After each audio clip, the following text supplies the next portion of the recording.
permettez-moi un court instant de m'adresser à vous au nom de tous les jeunes socialistes de Côte d'Or que je vois dans la salle. Applaudissez-les s'il vous plaît pour leur engagement, leur mobilisation.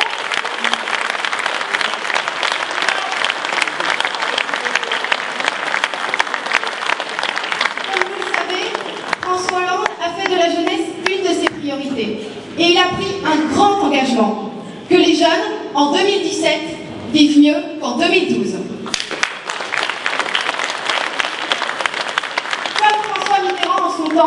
François Hollande a compris que la jeunesse était une ressource. Alors permettez-moi de vous citer une très belle et juste phrase de François Mitterrand. Si la jeunesse n'a pas toujours raison, la société qui la méconnaît et qui la frappe a toujours tort.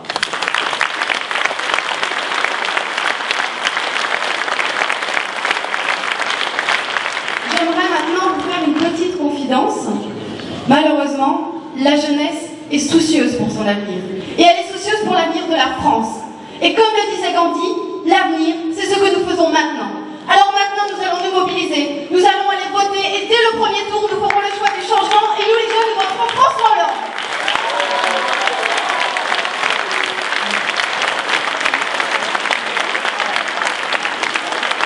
Oui, on peut dire Hollande président, on le peut tous. Et nous allons poursuivre la soirée en accueillant le président du Conseil régional de Bourgogne, sénateur et ancien ministre, s'il vous plaît, François Patriard de Carfor.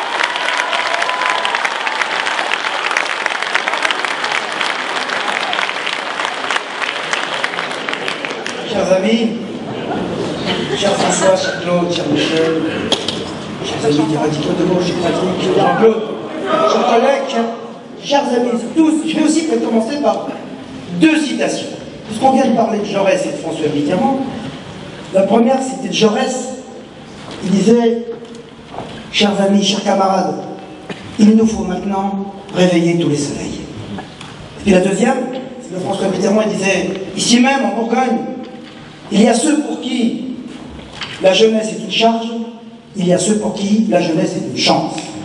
Je reprends ces deux phrases, ces citations, à mon compte, à un moment particulier.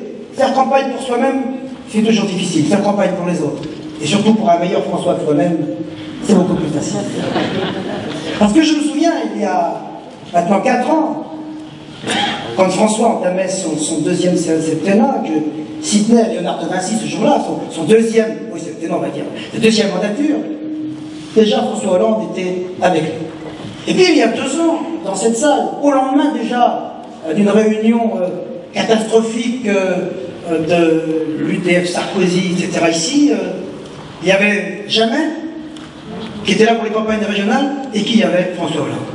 François Hollande était là. Nous le rendons bien aujourd'hui. Et puis il y a 1 an, pratiquement jour pour jour, François, après sa déclaration de culte, commençait par une visite à Dijon. On était allé du côté des Grésilles, on était allé dans les quartiers, et le soir, souvenez-vous, il était là quand Dijon est monté en D1.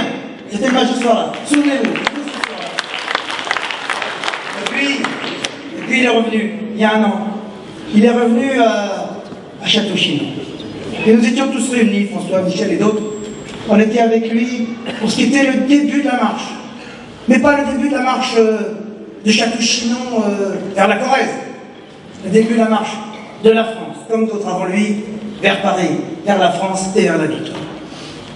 Alors mes chers amis, je voudrais peut-être là aussi la 3e citation, puisqu'il faut rendre cette victoire irréversible, obligatoire, c'est celle de François Hollande lui-même. Il a dit à Besançon, il y a 8 jours, j'ai un double devoir. J'ai le devoir de gagner, mais j'ai aussi le devoir de réussir. Et c'est bien là que notre réunion de ce soir, elle est empreinte sans doute d'espérance, de joie, de ferveur. Il n'y a personne à convaincre ici. Mais elle est aussi empreinte de réflexion, de sérieux, de responsabilité, car nous savons l'héritage que nous allons avoir à gérer, nous savons quelles difficultés seront les nôtres, nous savons quels obstacles il faudra surmonter, nous savons aussi, parce que François nous l'a proposé, quels sont les moyens pour y arriver.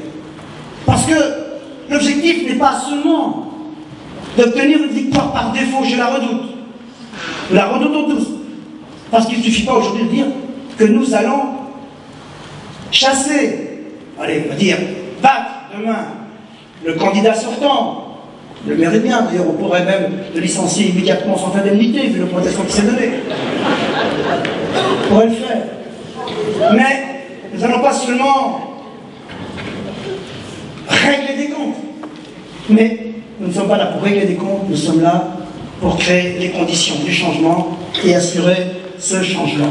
Parce que, bien entendu, en 3 mots, ce que vous avez tout bien dit, je Laurent a dit tout de suite, Patrick aussi et d'autres, je vais dire, cet instant, on pourrait résumer ce quinquennat de Nicolas Sarkozy par triple échec. Celui du déclin de la France. Oui, la France a perdu son triple A, mais il illustre l'ensemble du déclin de la politique de la France. C'est celui de la dette, et c'est celui du chômage. C'est 3, aujourd'hui, un quinquennat qui a commencé, chers amis, chers camarades, par la mise en place du bouclier fiscal, et à la fin par la mise en place de la TVA sociale. Tout est résumé. Tout est résumé dans cet arc-en-ciel. On a commencé au début par croire que le libéralisme, par croire que l'individualisme, par croire que le fait qu'on pouvait monter tout le monde les uns contre les autres, en ayant toujours un bouc émissaire à désigner à la vindicte populaire, pour finir en disant, maintenant que j'ai mangé la cabane, à tous, vous allez tous maintenant régler l'addition. Excusez-moi le terme un peu trivial, mais maintenant que j'ai mangé l'héritage, eh bien, sur celui-là, il y avait un peu d'héritage de Lionel Jospin, l'autre, il n'en restait pas grand-chose. Mais enfin, il a particulièrement aggravé la dette. Donc, dans ce contexte, François a montré, je le disais hier à François Rebsamen, président du groupe socialiste au Sénat, nous parlions de climat de campagne. Je disais, François, dans cette campagne, il a commencé à Tulle. Il est passé par Dijon. Nous avons ici, en Côte d'Or, massivement soutenu sa candidature et c'est notre fierté. Aujourd'hui, il a rassemblé. Et il devait, à la suite de cette victoire aux primaires, magnifique, large, eh bien, il devait faire preuve d'autorité. Il a fait preuve à la fois de courage, d'esprit de rassemblement et d'autorité. Ensuite, il a fallu monter en puissance. Ça a été le Bourget. Et puis enfin, il fallait faire preuve depuis quelques jours de crédibilité. Combien disaient oui, Hollande, parce que nous voulons chasser Sarkozy. Mais Hollande a-t-il la carrure? Hollande a-t-il la compétence? Hollande peut-il être président? Il a démontré, et c'est ce qui fait la montée en puissance depuis quelques jours, qu'il avait les capacités, effectivement, non seulement pour accéder à la fonction, mais aussi pour relever le défi, et pour gérer la France, et pour porter la France, non seulement auprès des Français, auprès de ceux qui attendent de lui, mais aussi auprès des pays d'Europe, de l'Europe et de l'international. Et c'est cette montée en puissance, cette capacité démontrée aujourd'hui, assumée, révélée à lui-même d'abord, puis ensuite à nous-mêmes, qui le met en position, effectivement. Mais gardons-nous de l'ultra-optimiste, gardons-nous du triomphalisme, gardons-nous de tout cela, et disons, puisque j'ai promis de faire que 10 minutes, j'en ai déjà fait 6, parce que je vais laisser quand même la parole à François, qui est chez lui ici, puis qui est celui qui aujourd'hui fait partie de son équipe principale, celui qui en est le plus proche et qui est heureux de fier de s'adresser à vous. Peut-être pourquoi nous voter pour François Hollande? Déjà pour ce que je viens de dire, pour son charisme et pour son courage. Le courage de dire ce que l'on va faire, et comme l'avait dit Lionel, de faire ce que l'on va dire. Le courage d'annoncer un programme. La deuxième, nous allons voter pour une équipe. François en fait partie. Je lui souhaite dans cette aventure d'occuper la place qui lui reviendra et qu'il mérite. Et nous les soutiendrons tous, nous soutiendrons ce gouvernement avec beaucoup de dynamisme. Et il en faudra du courage, parce que les épreuves seront dures. Nous voterons aussi pour son équipe, qui est faite déjà d'hommes et de femmes que vous connaissez, et qui aspirent aujourd'hui à des compétences et à des responsabilités. Nous voterons pour François Hollande, bien entendu aussi, pour sa clairvoyance économique. Contrairement à ce que j'entends ici ou là, vous venez de le voir, le programme est chiffré, la réponse est précise, que certains se sont gossés des 60 propositions, déclinées comme il l'a fait, pour sa constance, ne jamais varier. Laissez les aléas des sondages, laissez les aléas des courbes, laissez les aléas des attaques. Et elles n'ont pas été moindres, avouez-le. Hein, sont traités de nuls, etc. Le manuel pour les nuls, on lui offrira peut-être après. Hein, alors, c'est bien. Comme pour François, que je ne salue pas ce soir, qui est en train de faire ses valises, un ministère, le seul ministère de la fonction publique, le public ne connaît pas, c'était lui. Enfin, il s'en va. Bon, à partir maintenant. Bien. D'ailleurs, il était tellement peu connu que tous les syndicats, tous, à l'unanimité, ont refusé de venir à la conférence devait organiser, la première et la dernière, il n'y en aura jamais eu, avec tous les syndicats la semaine dernière. Bon, c'était pour rire.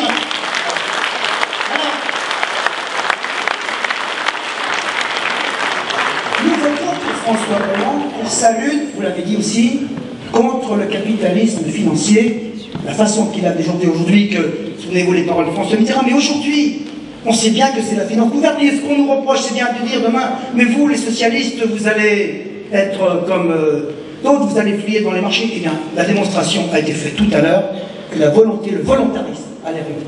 Et nous votons pour François Hollande, pour la jeunesse, je n'y reviens pas, vous l'avez dit, pour ce message délivré à la jeunesse, à ces jeunes qui aujourd'hui, pour 25% n'ont pas d'emploi aujourd'hui, pour ceux qui ont besoin de formation, pour ceux qui ont besoin de logement, pour ceux qui ont besoin de transport, pour ceux qui ont besoin de santé, pour ceux qui ont besoin d'éducation, pour ceux qui ont besoin d'avenir. Nous voterons aussi pour François Hollande. Une dernière raison, et c'est la fin de mon propos. Nous allons voter François Hollande pour la justice. La justice elle-même, François en parle très bien. La justice fiscale. On reconnaît un pays à sa politique fiscale, environnementale aussi, je ne vais pas tout passer aujourd'hui, hein, mais aussi à d'autres, mais pour sa justice fiscale, pour sa justice aussi sociale, et puis pour sa justice territoriale. François le rappelait lors de la venue de François à Dijon le 3 mars. Sarkozy, ici en Côte d'Or, a voulu opposer les usines et les collectivités locales. La phrase était « M. Patrial n'est pas content parce que j'ai supprimé l'ATP, parce qu'il défend les collectivités locales. » Est-ce que vous voulez des usines ou des collectivités locales? Moi, je veux des usines, pas de collectivités locales. Je lui répondais, Monsieur le Président, à défaut de faire noble, vous avez fait court.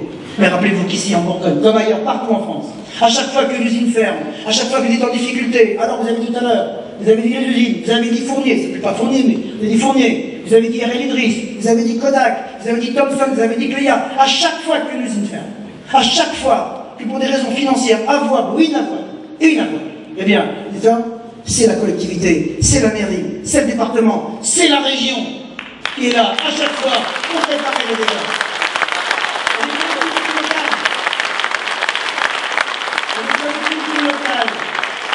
On les a mis au pilori, on les a stigmatisés, on leur a fait les poches, et maintenant on dit que c'est elles qui sont responsables du déficit. On les invite à faire un effort de gouvernance, un effort de gestion, un effort de niveau. Elles n'ont pas de déficit.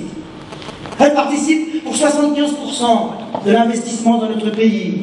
Elles sont là comme des amortisseurs de crise. C'est elles qui supplient l'État, défaillant, dans les problèmes économiques, dans les problèmes de transport, dans les LGV, dans les autoroutes, dans l'économie, dans les usines. Pierre Poyot, là, il le sait bien, chez lui à Lille-en-Est, mais c'est vrai à Nolay, mais c'est vrai partout ailleurs. On a retrouvé les collectivités locales, on n'a pas retrouvé l'État, qui donnait des leçons d'industrie, mais qui n'était pas là à chaque fois, et qui le redit encore dans les gros dossiers que nous avons aujourd'hui. J'en veux un exemple.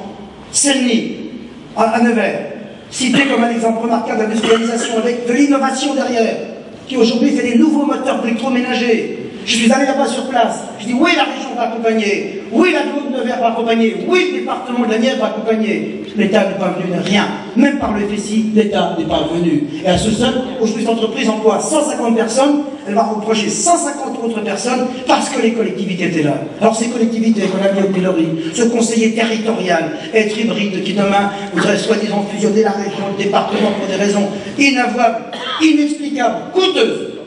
Les collectivités locales, alors à tous les maires, à tous les conseillers généraux, à tous les conseillers régionaux et à tous les membres des associations que les collectivités soutiennent aujourd'hui, je dis qu'il faut maintenant qu'ils comprennent que demain, avec une nouvelle étape de la décentralisation, alors il y a un autre avenir pour vivre nos territoires. Comment on fait vivre demain nos territoires, nos lycées, nos trains, nos transports, nos écoles, nos centres sociaux, la petite enfance à côté, tout ce que nous faisons avec les collectivités locales, comment on doit faire vivre. Il y a deux handicaps, c'est la conclusion. Parce que vous convaincre, c'est pas besoin. Bien plus convaincu que moi, et vous avez beaucoup plus de mérite parce que vous militez chaque jour dans l'ombre, et je vous en félicite, et je vous en remercie. Mais il y a des gens qui sont aujourd'hui tentés par l'abstention. Parce qu'ils pensent que ce vote ne changera rien à leur vie. Il faut leur montrer que ce vote va changer leur vie. Il y a ceux qui sont victimes du découragement, du renoncement, qui ne veulent pas y aller. Et puis ceux qui disent, on ne parle pas de nos problèmes. Vous avez vu qu'on a essayé de parler de problèmes, qu'on parle de leurs problèmes. Et que les 100 premiers jours, le premier mois, la première année d'action de François Hollande, sera dédié justement à régler les problèmes.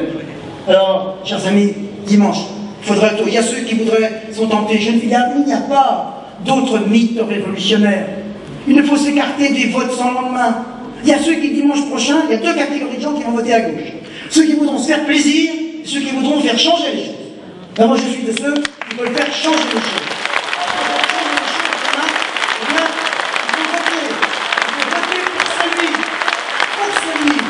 Qui demain aspire, non pas contester, non pas revendiquer, non pas promettre des milliards que nous n'avons pas, mais à vraiment gouverner ce pays et le faire. Alors, ma dernière passion, vous savez, elle est pour le vélo. Ah, c'est l'image. À tous ceux qui ont monté le Ventoux ici, ils sont nombreux. Moi, je le fais chaque année. Il y a ceux qui montaient à Cluny, moi je monte le Ventoux à 15 août. Dans le Ventoux, il y a 23 ou 26 km selon ce qu'on fait. Les 20 premiers kilomètres, on vient de les faire. Ils sont faits. C'est déjà pas facile, il y a des lacets, il y a de l'ombre, il y a de la pente. Mais après, la dernière quinzaine, entre le 22 et le 6, c'est entre le chalet Reynard et le sommet du Ventoux. Il y a 6 km, c'est à 13%. C'est dans cela, mes amis, qu'il va falloir donner le coup de collier. Mais je sais que je peux compter sur vous. Merci à tous.